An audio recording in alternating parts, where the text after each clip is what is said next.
Orient bell tiles studio से आप देख रहे हैं एबीपी न्यूज। नमस्कार, स्वागत है आपका एबीपी न्यूज में। मैं हूं अवधेश, आप देख रहे हैं न्यूज एट 10। दिल्ली एनसीआर की हाई राइज सोसाइटी में लिफ्ट में फंसना आम बात हो गई है। ताजा मामला गाजियाबाद के एसोटेक सोसाइटी का सामने आया है, जहां एक नहीं बल्कि 4 बच्चे लिफ्ट में फंस गए। बच्चों का रो रो कर बुरा हाल हो गया। लिफ्ट का गेट करीब आधे घंटे तक बंद रहा। बच्चों ने चीख पुकार मचाई, गुहार लगाई, तब जाकर सोसाइटी मैनेजमेंट हरकत में आया। इस दौरान परिजन भी बच्चों को लेकर परेशान दिखे। खैर, जैसे तैसे बच्चों का रेस्क्यू किया गया। इधर सोसाइटी के लोगों का कहना है कि लिफ्ट की एएमसी एक्सपायर है, इसके बावजूद लिफ्ट चल रही है। 2 महीने पहले इसी सोसाइटी की एक लिफ्ट में एक परिवार फंस गया था, जिसे बड़ी मुश्किल से रेस्क्यू किया गया था। एमएनएस कार्यकर्ताओं की गुंडागर्दी का सिलसिला लगातार जारी है। ताजा मामला मुंबई के पास कल्याण का है, जहां कार्यकर्ताओं ने इडली बेचने वाले शख्स से न सिर्फ बदसलूकी की बल्कि उसे माफी मंगवाई।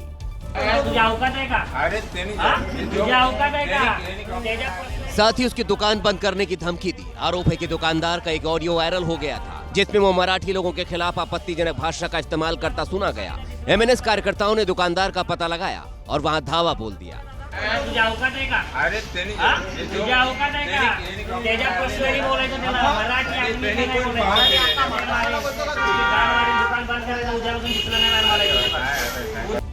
आरोप है कि कार्यकर्ताओं ने दुकानदार की पिटाई की और उसे हाथ जोड़कर माफी मांगने को मजबूर किया। साहेब राज ठाकरे त्यांच्याप्रमाणे मी माफी मागतोय, चुकी झाली माझ्याकडे। इतना ही नहीं, कार्यकर्ताओं ने लोगों से उसकी दुकान पर नहीं जाने की अपील भी कर डाली।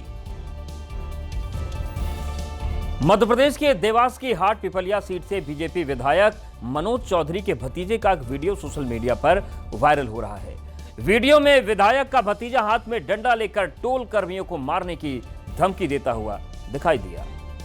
विधायक के भतीजे ने हाथ में डंडा उठाया, टोल कर्मियों को गाली दी, फिर दूसरे टोल बूथ की ओर जाते हुए साइड में रखे रोड स्टॉपर को उठाकर टोल लेन में फेंक दिया, जिससे टोल लेन का रास्ता रुक गया। जिस पर लेन में लगे कार ड्राइवर ने हॉर्न दिया तो वो उसे ही धमकाने लगे। इसके बाद वो गाली देने लगा, जिस पर एक पुलिसकर्मी दौड़कर उसके पास डंडा छीनने की कोशिश की।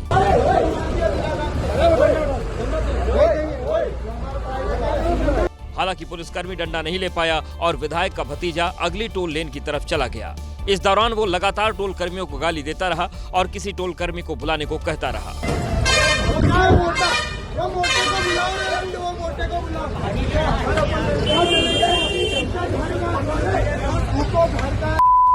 इस दौरान एक बार फिर पुलिसकर्मी ने विधायक के भतीजे को रोकने की कोशिश की तो वो पुलिसकर्मी से ही भिड़ गया। ये तस्वीरें देवास के भरोसा टोल की है, जहां करीब 1 घंटे तक विधायक का भतीजा इसी तरह हंगामा करता रहा, जिससे टोल पर तमाम गाड़ियां काफी देर तक फंसी रही। बावजूद इसके विधायक के भतीजे पर कोई कार्रवाई नहीं की गई। उत्तराखंड के रुद्रप्रयाग में केदारनाथ धाम को जोड़ने वाले जवाड़ी बाईपास पर उस वक्त अफरा तफरी मच गई जब पहाड़ का एक बड़ा हिस्सा टूटकर नीचे आ गया।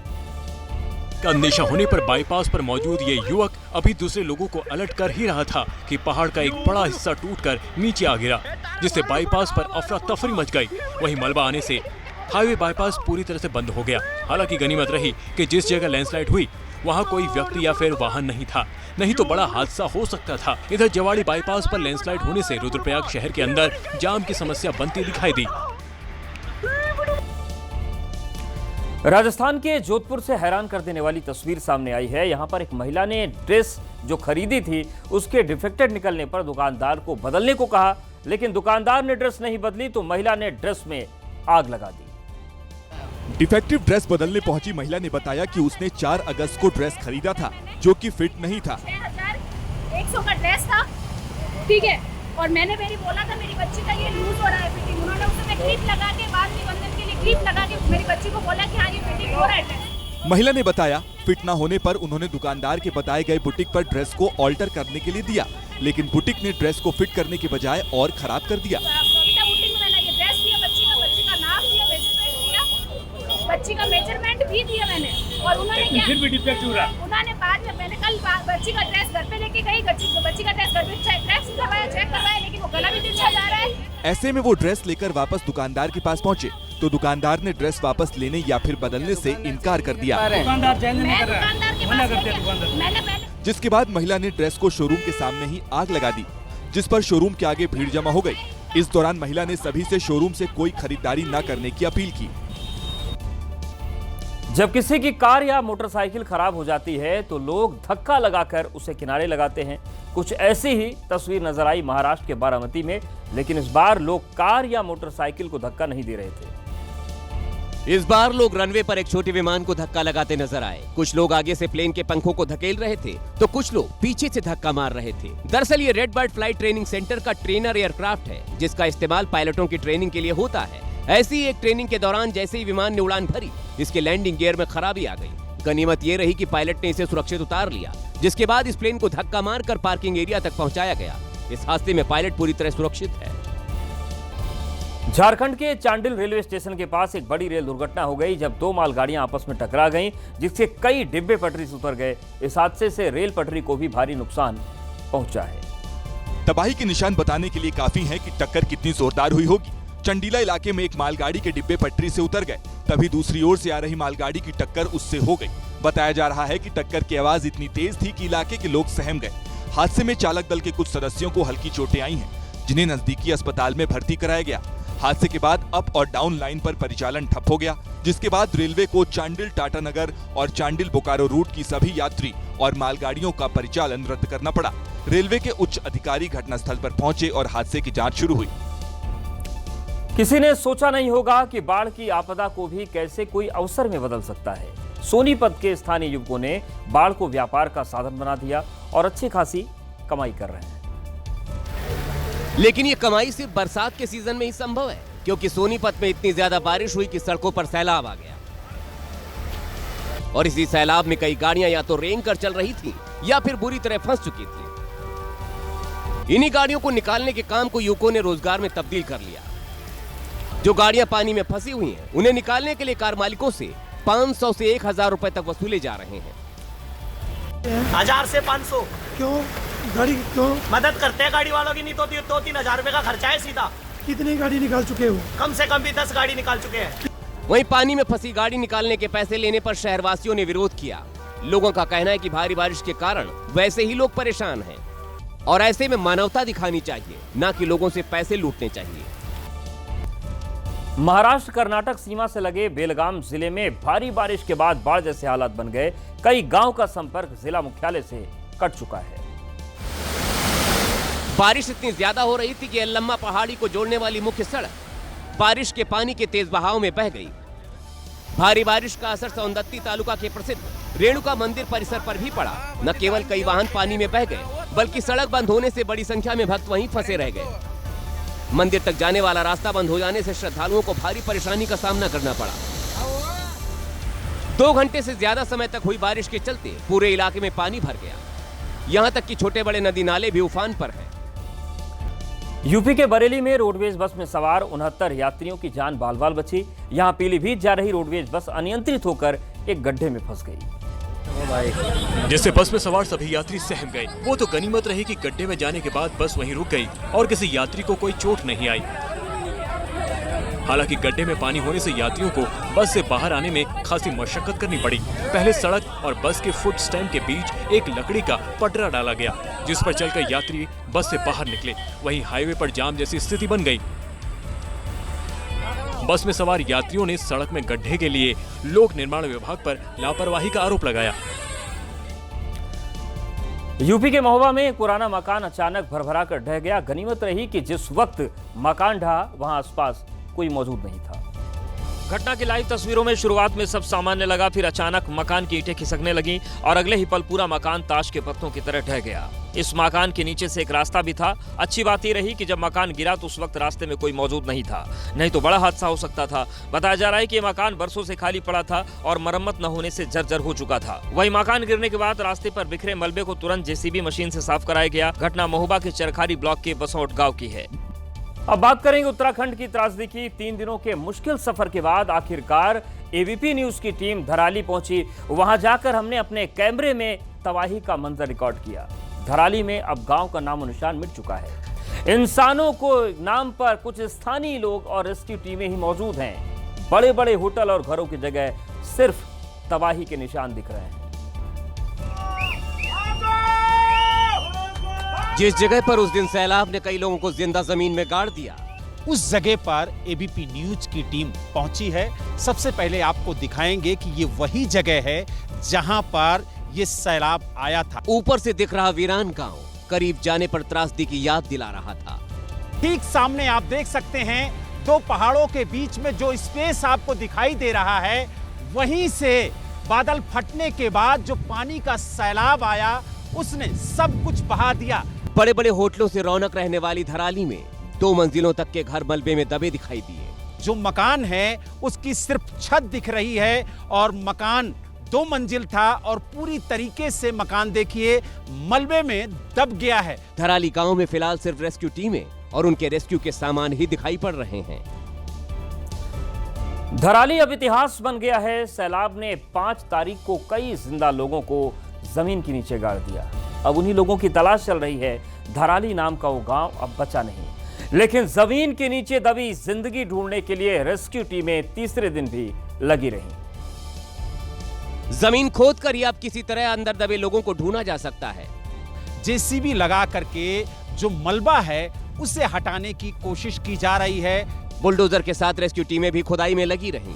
जो गाद के नीचे, पत्थरों के नीचे दबे हुए लोग हैं उन्हें निकालने की कोशिश की जा रही है। इस तलाशी अभियान में डॉग स्क्वाड का बड़ा रोल है। जहां पर उनको आशंका हो रही है वहां पर इसी तरह के गड्ढे खोदे जा रहे हैं और उसके बाद डॉग्स के जरिए यहां पर तलाश की जा रही है। तबाही के इस वीडियो में जो घर दिखे उन घरों के ऊपर अंदाजा लगाकर खुदाई की जा रही है। हमें संभावना है कि यहाँ पर डेड बॉडीज हो सकती हैं, जहाँ पे हमने वीडियोस वगैरह के जरिए लोकल जो पब्लिक है, जो बचे हुए लोग, उनसे बात करके तो इस एरिया को हमने ईयरमार्क किया। हालांकि 3 दिन हो गए, अभी भी रेस्क्यू टीम को जमीन के नीचे ना तो कोई मुर्दा मिला और ना ही जिंदा।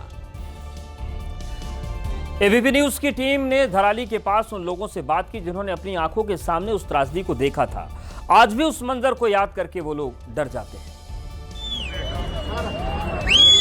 सीटी और चीखों की आवाज के बीच आए सैलाब ने उस इलाके में काम कर रहे लोगों को जिंदगी भर का सदमा दिया। बाल बच्चे पकड़ के बच्चे को लेके जंगल में पूरी एक रात जंगल में बैठे। वो याद करेंगे तो सर अभी भी हम लोगों को कुछ हो जाएगी तो डर लगती है सर। पूरा हमारा नज़र में आ गया सर। आम लोगों को सुरक्षित महसूस कराने के साथ रेस्क्यू टीम ने वहां अस्थायी पुल भी बनाया। कि सेना के द्वारा आप देख सकते हैं यहाँ पर एक लकड़ी का पुल तैयार किया गया है ताकि इस पार से उस पार जाया जा सके। धराली और आसपास के इलाके में फिलहाल चुनौती सिर्फ मलबे के नीचे दबी जिंदगी की नहीं, बल्कि बाहर जो लोग बच गए उनके मन में उस दोपहर का डर निकालना भी जरूरी है। धराली गांव में इस वक्त कुछ है तो बस पत्थर, पानी और मलबा। आपने अब तक देख ही लिया होगा कि उस रोज आए सैलाब ने धराली को किस तरह नक्शे से मिटा दिया। बड़े बड़े होटल और घर टूटने के बाद धराली की पहचान सिर्फ तबाही वाले गांव की ही रह गई है। आज तबाही से पहले और बाद की सैटेलाइट तस्वीरें सामने आई। इन 2 तस्वीरों में ही धराली के गायब होने की पूरी कहानी छिपी है। पतली सी दिख रही ये धार खीरगढ़ नदी की है। वही खीरगढ़ नदी जिसमें बादल फटने के बाद पानी का लेवल इतना बढ़ा कि उसने सब कुछ तबाह कर दिया। नदी से निकलकर पानी धराली गांव के एक घर को तोड़ता जा रहा था। धीरे धीरे उस छोटी नदी ने बड़ी तबाही मचाई। पहले जहां कभी नदी की धार के इर्द गिर्द घर हुआ करते थे, वो पूरी की पूरी जगह तबाही के बाद मलबे में बदल गई। तबाही से पहले जिस धराली में 1000 लोग रहा करते थे, तबाही के बाद वहां बस मलबे का ढेर है। पहले भागीरथी नदी और गांव के बीच कुछ फर्क था, अब मलबा और नदी एक जैसे हो गए। तस्वीर में ऊपर के इलाके में जो घर दिख रहे हैं, यहीं से नीचे हो रही तबाही के वीडियोस बनाए गए थे। रक्षाबंधन के त्योहार पर 11 महीने पहले मर चुकी बहन के हाथों ने भाई की कलाई पर राखी बांधी, जिसको जिसने भी देखा उसकी आंखों में आंसू आ गए। कहानी मुंबई की अमानता और वलसाड के शिवम की है। अमानता को सिर्फ 13 साल की उम्र में 11,000 वोल्ट का करंट लगा और अमानता के हाथ काटने पड़े। तभी वलसाड में 9 साल की रिया मिस्त्री का निधन हुआ। परिवार ने अंगदान करने का फैसला किया और अमानता को रिया के हाथ मिल गए। रक्षाबंधन के त्योहार पर अमानता अहमद ने परिवार के साथ रिया के घर जाने का फैसला किया। रक्षाबंधन पर रिया के भाई शिवम को राखी बांधी और हाथ के साथ बहन की कमी को पूरा कर दिया। जब बहन अमानता भाई शिवम को राखी बांध रही थी तो हर किसी की आंखों में आंसू थे। हर कोई उन हाथों को छूकर देखना चाहता था जो उनकी बेटी रिया के थे। अमानता ने भी बहन होने का पूरा फर्ज अदा किया और एक बेटी की तरह उनको रिया की कमी नहीं खलने दी। फिर मिलने का वादा कर रिया वलसाड से मुंबई रवाना हो गई। आज पूरे देश में धूमधाम से रक्षाबंधन का त्योहार मनाया गया। वहीं राजस्थान की राजसमंद जेल से दिल को छू लेने वाली तस्वीरें सामने आई। रक्षाबंधन के मौके पर कई बहनें जेल में बंद अपने भाइयों को राखी बांधने पहुंची तो जेल के सीखचों के उस पार अपने भाइयों को देख उनकी आंखें आंसुओं से भर गईं। फिर इसी हालत में बहनों ने अपने भाइयों की कलाई पर राखी बांधी। वहीं जेल में बंद भाइयों ने बहनों के सामने अपराध के रास्ते पर न चलने का संकल्प लिया। अपराध और नशे से दूर रहने के लिए हम प्रतिदिन इनकी काउंसलिंग करवा रहे हैं, इनको योग करवा रहे हैं 45 मिनट का, जिससे इनके अंदर मानसिक स्तर सुधरे। जेल में अपने भाइयों को राखी बांधने आई बहनों को जेल प्रशासन की तरफ से फल वितरित किए गए। पश्चिम बंगाल की राजधानी कोलकाता में नवन्ना अभियान रैली निकाली गई। ये रैली आरजीकर मेडिकल कॉलेज में ट्रेनी डॉक्टर के साथ हुए रेप और हत्या के 1 साल पूरे होने पर आयोजित की गई। भीड़ आक्रोशित हो गई। भीड़ ने लोहे के बैरिकेड्स को तोड़ने की कोशिश की। भारी भीड़ ने बैरिकेड्स तोड़ने के लिए पूरी ताकत लगा दी। पुलिस ने भी एक्शन लिया और प्रदर्शनकारियों पर लाठीचार्ज कर दिया। ऐसा लगा मानो पूरी कोलकाता पुलिस ही सड़क पर उतर आई हो। शुभेंदु अधिकारी की अगुवाई में बीजेपी ने भी मोर्चा निकाला। इस दौरान बंगाल बीजेपी के तमाम बड़े चेहरे दिखाई दिए। बीजेपी नेताओं की भी कोलकाता पुलिस के अधिकारी से नोकझोंक हुई। शुभेंदु अधिकारी ने कहा कि ममता बनर्जी बंगाल से जाने वाली हैं।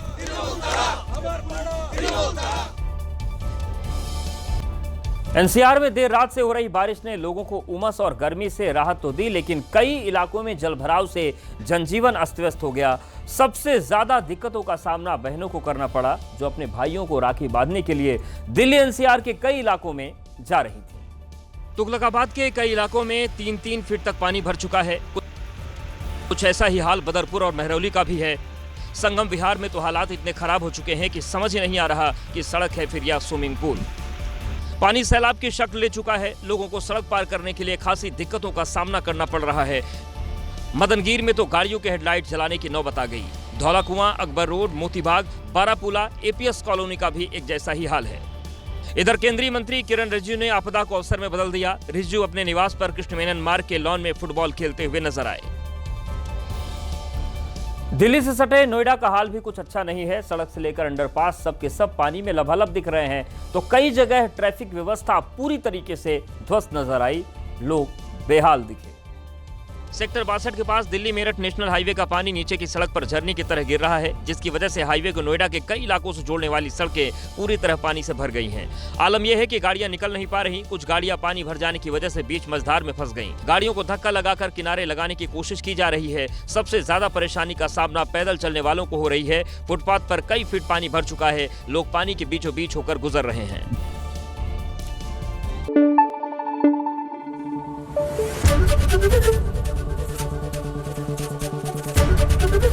एबीपी न्यूज आपको रखे आगे।